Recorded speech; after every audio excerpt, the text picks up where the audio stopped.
Hello, and welcome to LEGO Set Showcase. Today we'll be looking at LEGO Set 10273, the Creator Expert Haunted House. It's the third and, quite frankly, best of the Fairground collection.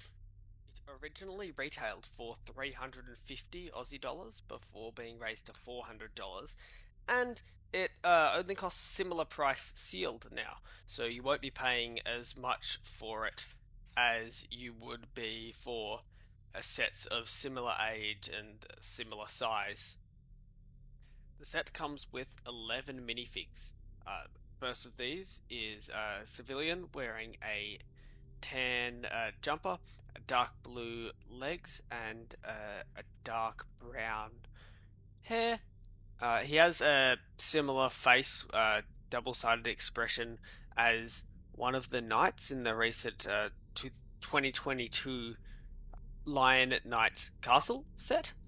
The second minifig is an older woman with the torso that appeared for Nia in the Ninjago movie sets, and dark bluish grey legs, again dark brown hair and glasses and pimple.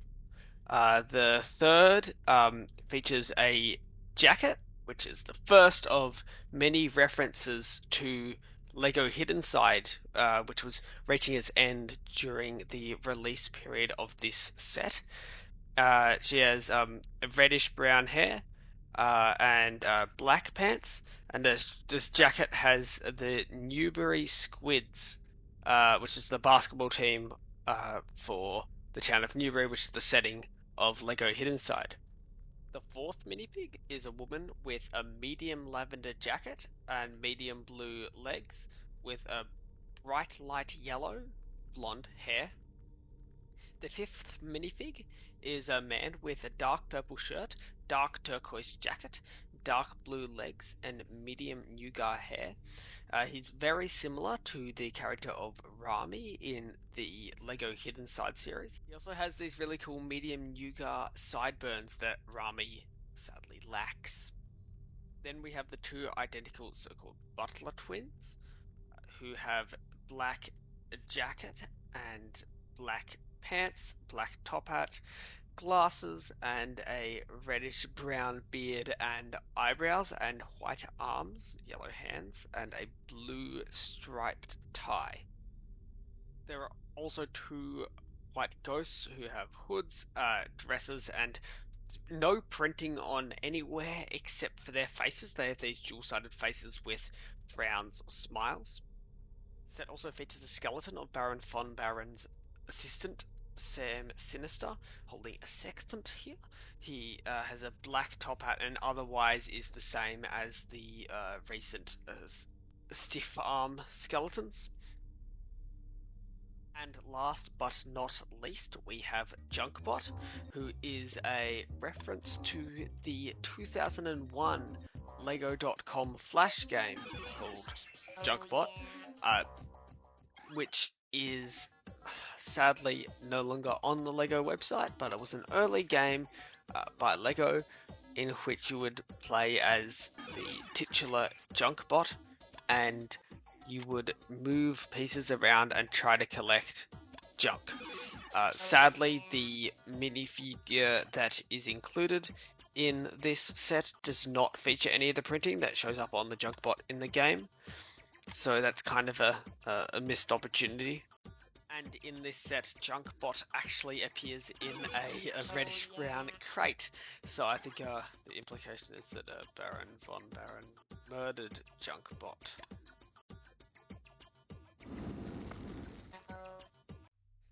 Now I've taken off the hair of the minifigs and shown you the back, so you can see which minifigs have double-sided head printing and which minifigs should have double-sided head printing.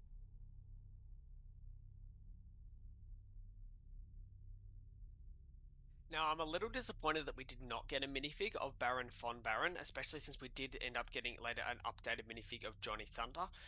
And Baron von Baron is the owner of the house, or was the owner of the house. But I guess Johnny just won in the end. Now moving on to the accessories in this set. Now, being as close to an adventurers set as you can get in the 2020s. The haunted house features a myriad of accessories. And I especially like the wheelchair that comes with this set, and I find it quite ironic actually, considering that Von Baron, who in the story owned the house, had a hook hand.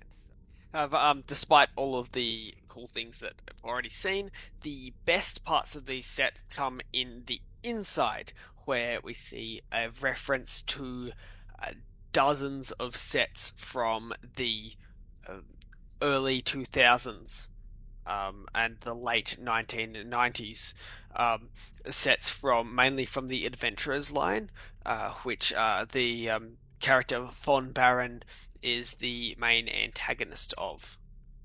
First up, we have the centerpiece of the entire house, the face of the Sphinx, which is a reference to the Adventurers set Sphinx Secret Surprise, which is set number 5978. And the instructions also mention that the face of the Sphinx is lined with dynamite just in case it was cursed. Another reference to the LEGO Adventurers theme is in the Idol of Everest, which is a reference to the Temple at Mount Everest set, which is my personal favourite of the LEGO Adventurers Orient Expedition sets, and I hope to get my hands on it one day and do a LEGO set showcase of it. But it uses these elephant trunk pieces that were introduced for the LEGO Adventurers theme, and sadly not in the orange color that they originally appeared in, because the color has since been retired. Instead, they are used in black. Also, sadly, a lot of the skulls in this set use the regular Lego skull piece. However, in Adventurers, they use the so-called evil skull piece, which has a more defined jaw and almost looks like it's scowling or grinning. Another set from the Himalayas wave of the Orient Expedition line of the Adventurers theme was the set number 7412 Yeti's Hideout, in which a Yeti guards an artifact creatively named the Golden Dingus, which is featured above the Idol of Everest in this set. However, it is a very simple build, just featuring 4 pieces all in yellow, all of which can be found in other modern sets.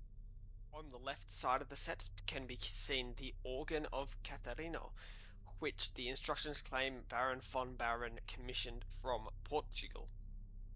This is a reference to the former LEGO designer turned YouTuber Tiago Catarino, who lives in Portugal. He is also referenced on a gravestone outside next to the Baron's grave, which has the initials TC for his name on it. Out of all the builds in this set, I firmly believe that the organ was definitely the most fun to build. It uses candle pieces in pearl gold to represent the organ's pipes, and it also uses these nice printed tiles to represent the keys. Above the organ are these 2 heads of the Egyptian jackal-headed god Anubis, called Yanarpal in Middle Egyptian, which is a reference to LEGO set number 5988, Pharaoh's Forbidden Ruins, which is a very difficult set to get your hands on today. Towering over Tiago's gravestone is that of the Baron himself, which features a black bat piece. At first, I thought nothing of this until I saw the 2 printed tiles featuring the crest of Von Baron, and it was then I noticed the Roman numerals beneath them, which add up to 6007, the number of set number 6007, Batlord, which is the first appearance of Basil the Batlord, came out in 1997, and implies that Basil the Batlord is the ancestor of Baron von Baron, which is a very cool piece of LEGO world building.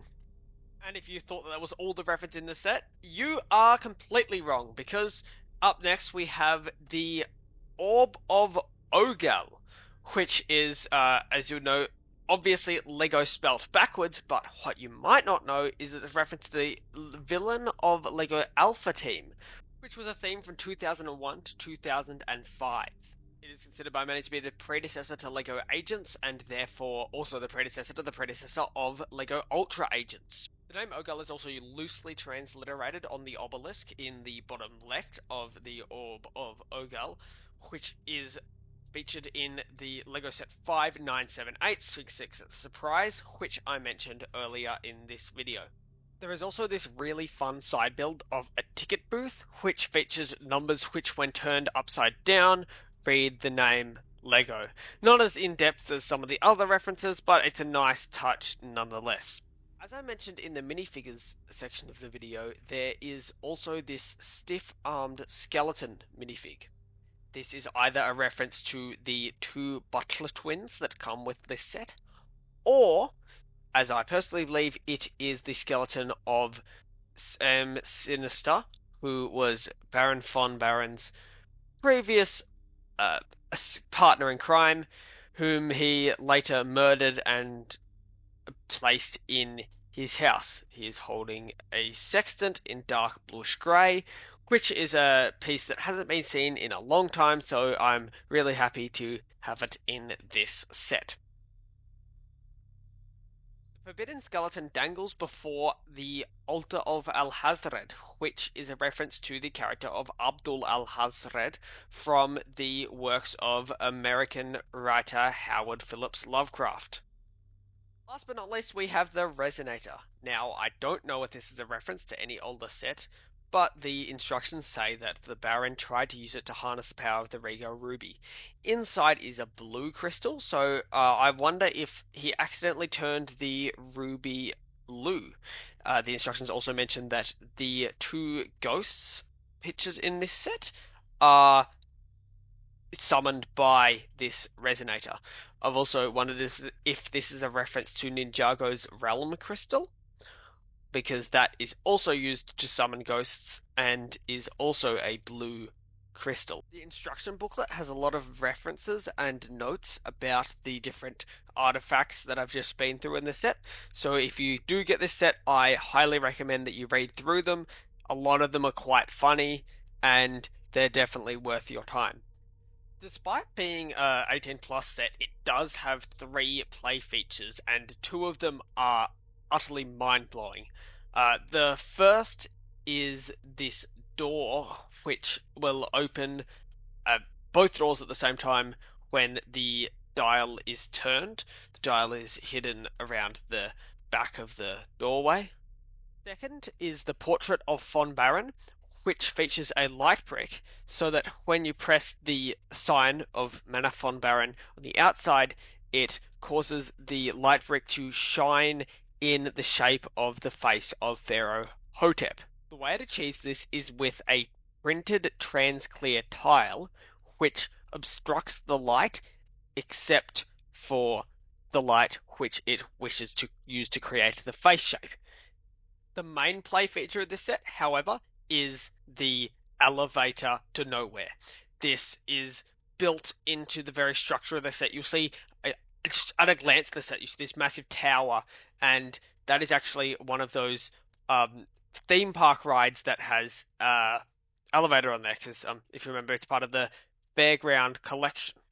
Back, there are these tread pieces which are attached to a gear, which is attached to a handle, so that when the handle is wound, the gears will slowly spin, and then the treads that you'll find on like diggers and stuff will slowly spin, and these wider treads will hook onto the carriage.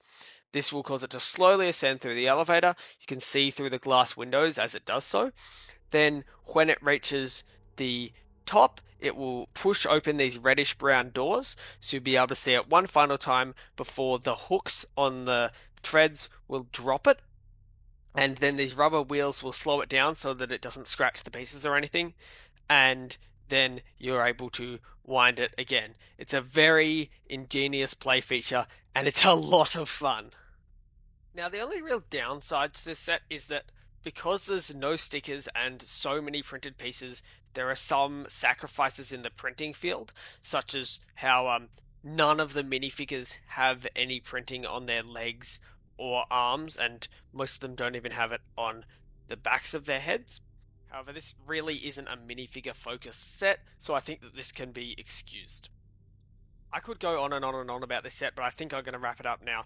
This is a very good set, and I would recommend you get it if you like LEGO history, if you like older sets, or if you like haunted houses. It's very good in that field.